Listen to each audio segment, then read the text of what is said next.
Hello and welcome to some more Star Citizen.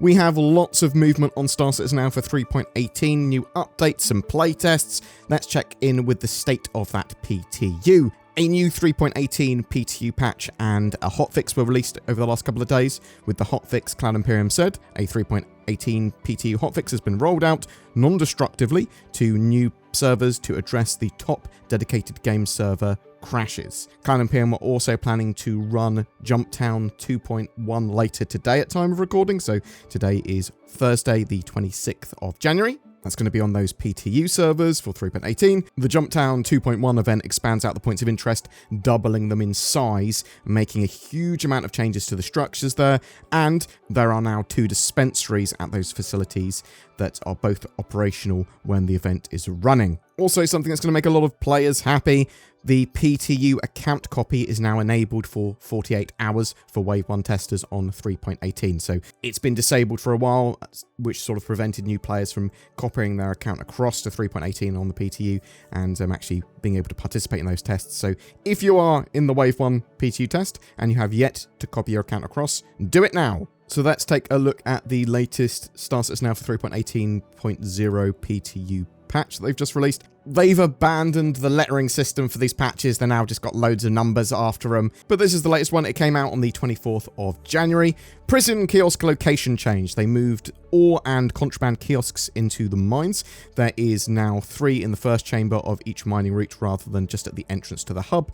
This is to reduce ganking at one choke point where players can drop off goods, because it's a bit annoying if you just get beaten up there. What I would say is that maybe have security and cameras around those areas, maybe some turrets to defend players that are literally there just to drop stuff off. They re-added racing time trial reputation progression, so this progression starts at the Orville outskirts racetrack and unlocks subsequent racetracks as you gain reputation there.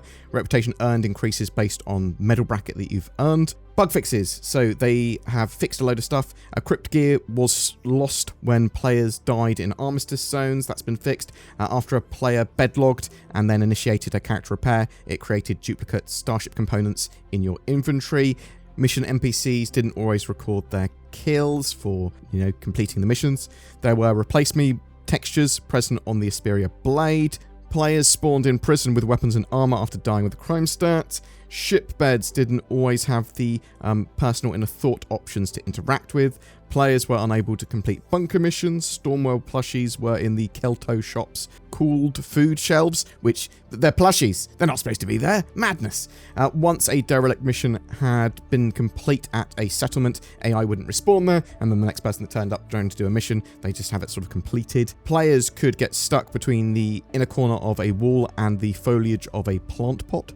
There was an empty food rack on the counter of Cubby Blast. Players couldn't always activate mining consumables in the Prospector. The Security Correa Boss AI NPC was able to be spawned at underground facilities. The Anvil Valkyrie was missing ballistic damage armor reduction. Cargo snapping box UI helpers were invisible when outside of a ship. They also fixed an additional 2 client crashes. For people that don't know as well, ballistic damage has changed a bit in the latest 3.18 patches, so they're sort of giving a big reduction of ballistic damage on hulls. So although most of the damage does penetrate through the shield, it doesn't do full damage to the hull of the ship when it hits it. You can expect the numbers to be changed and balanced and move around for different ships. They originally said a 50% straight damage reduction across all ships, but it looks like they are changing it for each individual ship now, and some ships have no reduction at all at the moment that should have loads of reduction in the damage, and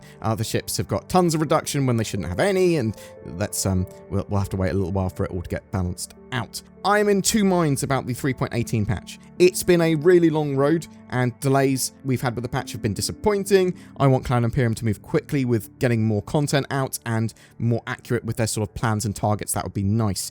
But also, I do not want them to rush finishing a patch, getting it to live, especially right at the end. It is super important. It's integral that live patches are in a good state now, as best a state as possible. No one wants them to be a step backwards in terms of stability and accessibility. So I'm always going to complain, or at least be disappointed when the patch isn't coming out when I expect, and sort of be like, oh, but I was hyped about it and I did expect it out then, and oh, bleh. but also understand that it's super important for them to not rush it and to actually get a playable patch out. Feel free to tell me what you think about that in the comments below. All those fixes, though, leaves the known issues in a much better state now. There's not too many. Let's go through them. The snub fighters lack interaction prompts in the Constellation, so you can't use the P-52, P-72 once it's docked. Full salvage RMC canisters won't attach to multi-tools.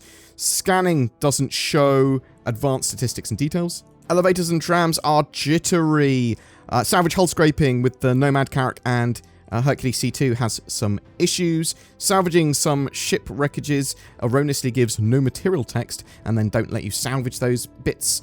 Valkyrie bottom turret can lock and make the player invisible. Quantum interdiction does not mark ships as hostile. Destroyed ship thrusters will not function after being repaired. Fully loaded C2 Herculeses landed at Area 18 can cause very low frame rates for everyone, or crash even.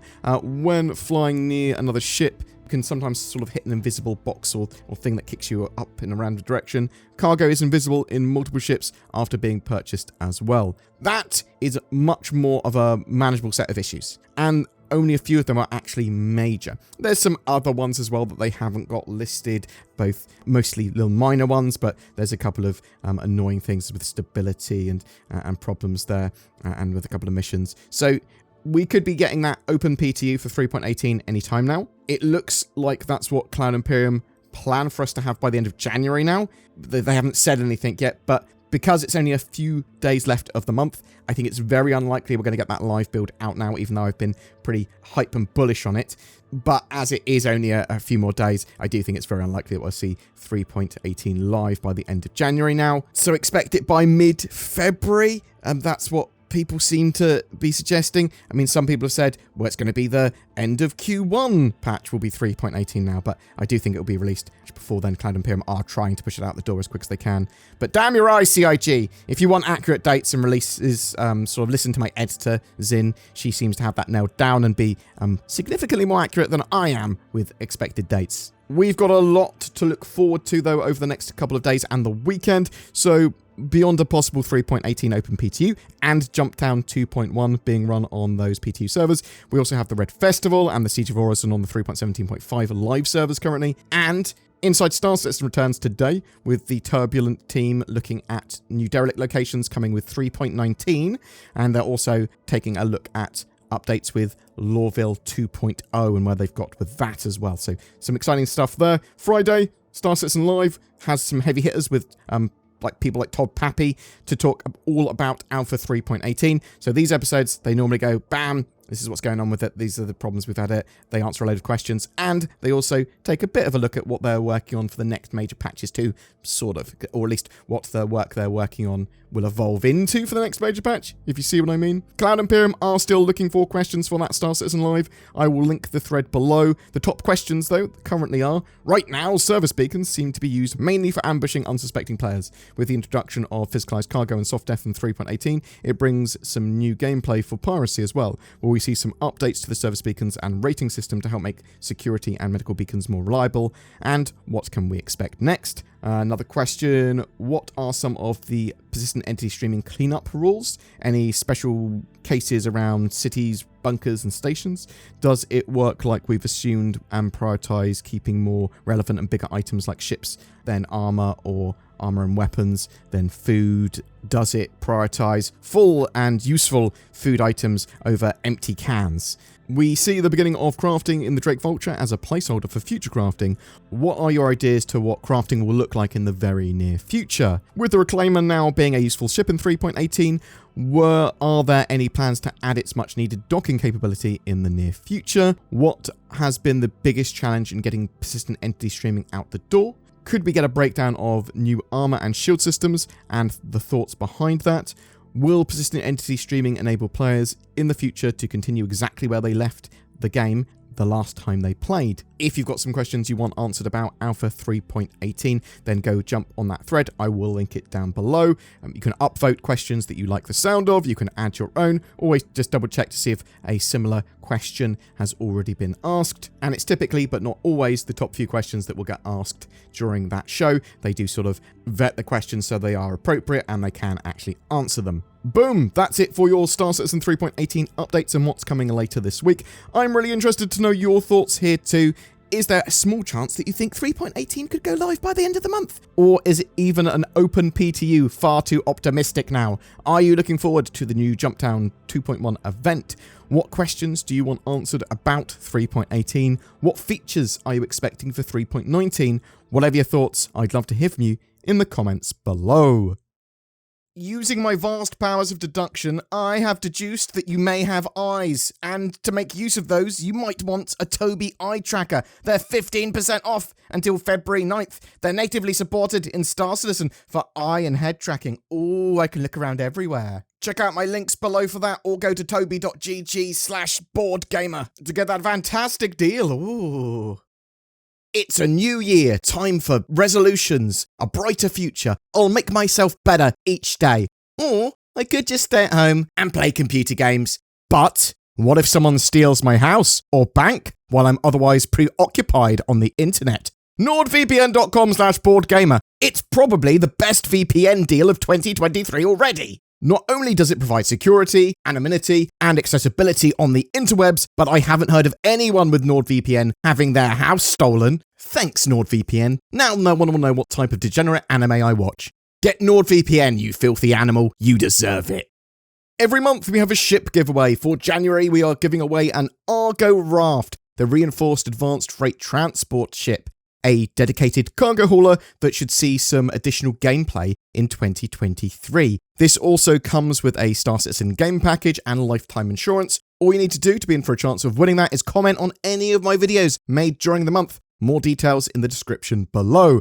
If you'd like to further support the channel, then please consider becoming a YouTube member with the join button under my videos. You could even become a Patreon, there's links below to that. But liking, subscribing, commenting goes a huge way to help the channel grow. Thanks so much for watching, and I hope to see you in the verse.